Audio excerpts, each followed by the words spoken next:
하락장에서도 흔들리지 않는 부자의 멘탈. 주가가 떨어질 때 가장 먼저 무너지는 건 계좌가 아니라 마음입니다. 저도 그랬어요. 2022년 하락장 때 통장 잔고가 하루에 몇백만 원씩 줄어드는 걸 보면서 잠을 못 잤습니다.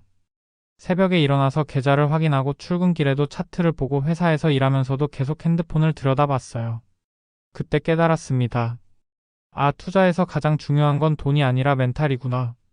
오늘은 그 이야기를 하려고 합니다. 안녕하세요. 매일 부자 되는 10분입니다. 오늘은 돈을 지키는 진짜 힘 부자의 멘탈에 대해 이야기해 볼게요. 솔직히 멘탈 이야기하면 좀 뜬구름 잡는 얘기처럼 들릴 수도 있잖아요. 마음을 강하게 먹어라, 흔들리지 마라, 이런 말들. 근데 막상 하락장이 오면 그게 안 돼요. 진짜 무섭거든요. 그래서 오늘은 추상적인 이야기가 아니라 실제로 제가 하락장에서 어떻게 버텼는지 구체적인 방법을 알려드리려고 합니다. 이 방법들은 전부 제가 직접 해본 거고 실제로 효과가 있었던 것들이에요. 여러분도 충분히 따라 하실 수 있습니다. 자, 시작해볼까요? 일부 불안할 때일수록 기록하라. 하락장이 오면 사람들이 가장 먼저 뭘 할까요? 뉴스를 봅니다. 경기 침체 우려, 주가 대폭락, 전문가들 추가 하락 전망. 이런 기사들이 쏟아지죠. 그럼 더 불안해집니다. 당연해요. 저도 그랬어요. 하루 종일 뉴스만 보면서 불안에 떨었습니다. 근데 어느 날 깨달았어요. 뉴스를 보면 볼수록 멘탈만 더 흔들린다는 걸. 뉴스는 불안을 부추기는 게 일이거든요. 사람들이 불안해야 클릭하고 조회수가 나오니까요. 그래서 저는 뉴스 보는 걸 끊었습니다. 대신 다른 걸 시작했어요. 기록입니다. 하락장에서 제 감정을 적기 시작했어요. 예를 들면 이런 식이에요. 2022년 10월 15일 금요일. 오늘 계좌가 마이너스 8% 떨어졌다. 마음이 너무 불안하다. 이거 계속 떨어지면 어떡하지? 하는 생각이 계속 든다. 근데 내가 투자한 이유를 다시 생각해봤다. 나는 S&P 500 ETF를 장기 투자 목적으로 샀다. 10년은 들고 갈 계획이었다. 그 계획은 아직 바뀌지 않았다. 단기 변동성은 당연한 거고 나는 이걸 예상했었다. 그러니까 오늘은 그냥 버티자. 이렇게 적었어요.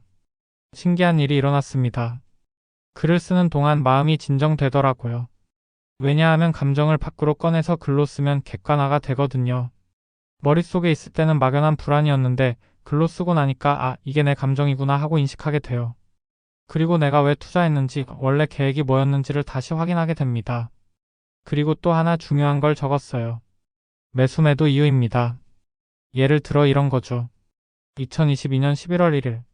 오늘 S&P 500 ETF 10주 추가 매수.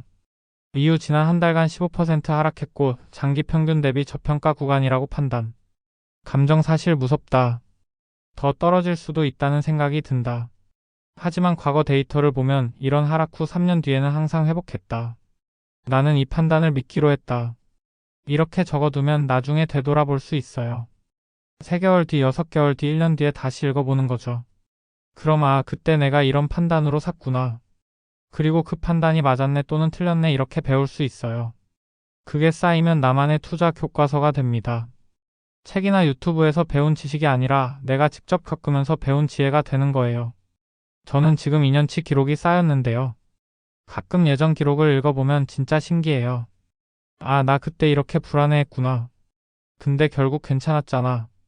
이런 생각이 들면서 현재의 불안도 이것도 지나갈 거야 라고 받아들이게 되더라고요. 여러분도 오늘부터 해보세요. 노트 한 권 사서 또는 핸드폰 메모장에라도 적어보세요. 오늘 내 감정, 오늘 한 판단, 그 이유. 딱 3줄이면 됩니다.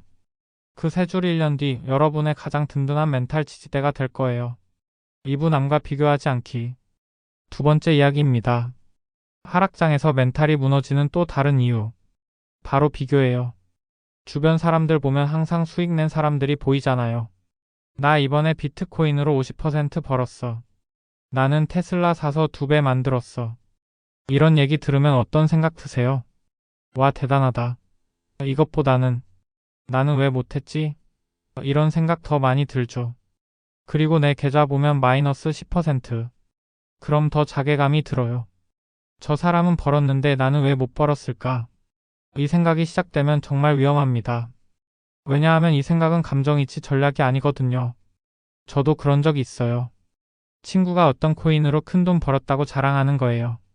솔직히 부러웠어요. 그리고 나도 저렇게 하면 되는 거 아냐?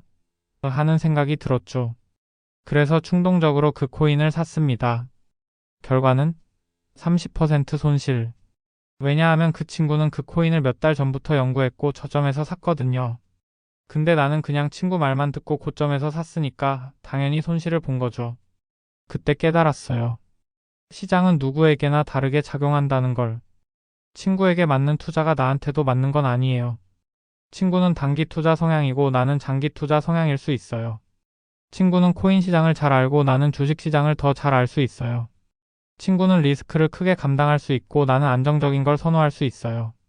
그러니까 비교 자체가 의미가 없는 거예요. 내가 이기려고 해야 할 대상은 남이 아니라 어제의 나입니다. 작년에 내 자산보다 올해 내 자산이 늘었으면 그게 성공이에요. 남이 50% 벌었든 100% 벌었든 그건 그 사람 이야기예요. 나는 나의 계획대로 나의 속도로 가면 됩니다. 남의 시점이 아니라 나의 계획으로 움직여야 합니다. 그래서 저는 요즘 남들 수익률 얘기 들어도 흔들리지 않아요. 왜냐하면 저는 제 계획이 있거든요. 나는 S&P 500 ETF로 연평균 8% 수익을 목표로 한다. 10년 동안. 이게 제 계획이에요. 남들이 올해 20% 벌었든 50% 벌었든 저는 제 계획대로 가면 돼요. 그리고 10년 뒤에 돌아보면 결국 꾸준히 간 사람이 이긴다는 걸 알거든요. 비교는 독입니다. 비교하는 순간 내 계획이 흔들리고 감정적인 결정을 하게 되고 결국 손실로 이어져요. 오늘부터는 남 얘기 들어도 대단하다 하고 넘기세요. 그리고 내 계획을 다시 확인하세요. 나는 지금 내 계획대로 가고 있나? 이것만 체크하면 됩니다.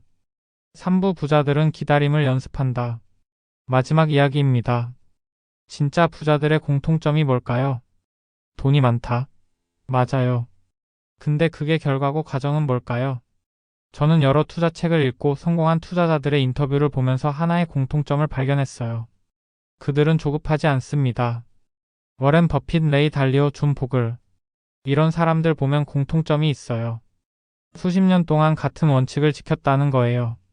버핏은 70년 넘게 가치 투자를 했고 보글은 인덱스 펀드를 만들어서 평생 그것만 믿었죠. 왜 그들은 조급하지 않았을까요? 왜냐면 그들은 이미 복리의 시간표를 믿기 때문이에요. 복리는 처음에는 느려요. 정말 느려요. 1년, 2년, 3년. 이 정도로는 큰 변화가 안 보입니다. 근데 5년, 10년, 20년이 지나면서 갑자기 폭발적으로 커져요. 문제는 대부분의 사람들이 그 5년을 기다리지 못한다는 거예요. 1년 안에 부자가 되는 사람은 거의 없습니다. 로또 당첨된 사람 빼고요.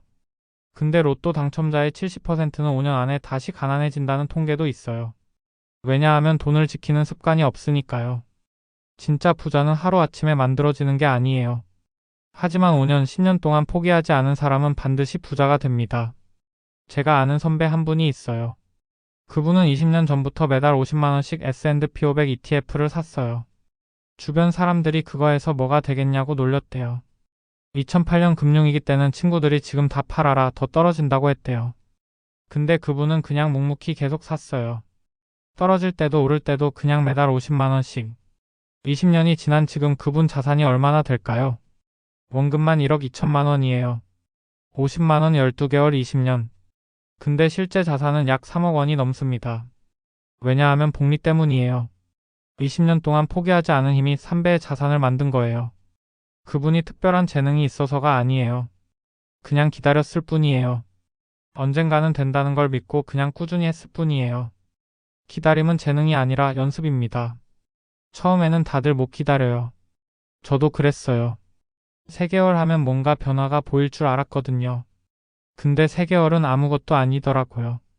그래서 연습했어요. 기다리는 연습을요. 예를 들면 이런 거예요. 투자 계좌를 한 달에 한 번만 확인하기. 매일 보면 조급해지거든요.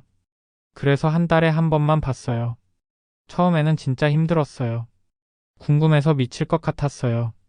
근데 6개월 정도 하니까 익숙해지더라고요. 그리고 알게 됐어요. 매일 확인하나 한 달에 한 번 확인하나 결과는 똑같다는 걸. 아니, 오히려 한 달에 한 번 보는 게 더 나았어요. 왜냐하면 단기 변동성에 휘둘리지 않게 되니까요. 지금 여러분이 조급하다면 그건 당연합니다. 다들 그래요. 처음에는 다 조급해요. 근데 그 조급함을 이겨내는 연습을 해야 해요. 오늘 당장은 힘들어도 내일은 조금 덜 힘들고 모레는 더 덜 힘들고 그렇게 조금씩 기다리는 근육이 생기는 거예요. 그리고 5년쯤 지나면 여러분도 깨달을 거예요. 아, 이게 복리구나. 이게 부자가 되는 길이구나. 마무리. 오늘 이야기 정리해 볼게요. 하락장은 끝이 아니라 부자가 되는 사람과 포기하는 사람을 가르는 구간이에요. 첫째, 감정이 흔들릴 땐 기록으로 이성을 회복하세요. 뉴스가 아니라 내 마음을 들여다보세요. 그게 멘탈을 지키는 첫걸음입니다. 둘째, 비교보다 나만의 계획을 믿으세요. 남의 수익률은 남의 이야기예요. 나는 나의 속도로 나의 계획대로 가면 됩니다. 셋째, 복리의 시간표를 믿고 기다리세요. 1년은 짧아도 10년은 깁니다. 기다림을 연습하는 사람이 결국 이깁니다. 하락장에서 가장 중요한 건 돈이 아니라 멘탈입니다. 계좌가 무너져도 다시 채울 수 있어요. 시간이 지나면 회복돼요. 근데 멘탈이 무너지면 거기서 포기하게 돼요. 그래서 멘탈을 지키는 게 가장 중요한 거예요. 오늘도 당신의 10분이 자산이 됩니다. 여러분이 오늘 이 영상을 끝까지 본 것만으로도 이미 멘탈 근육을 키우고 계신 거예요. 오늘 영상이 도움되셨다면 좋아요와 구독 부탁드립니다. 매일 부자 되는 10분 다음 영상에서 만나요. 오늘도 수고 많으셨습니다. 감사합니다.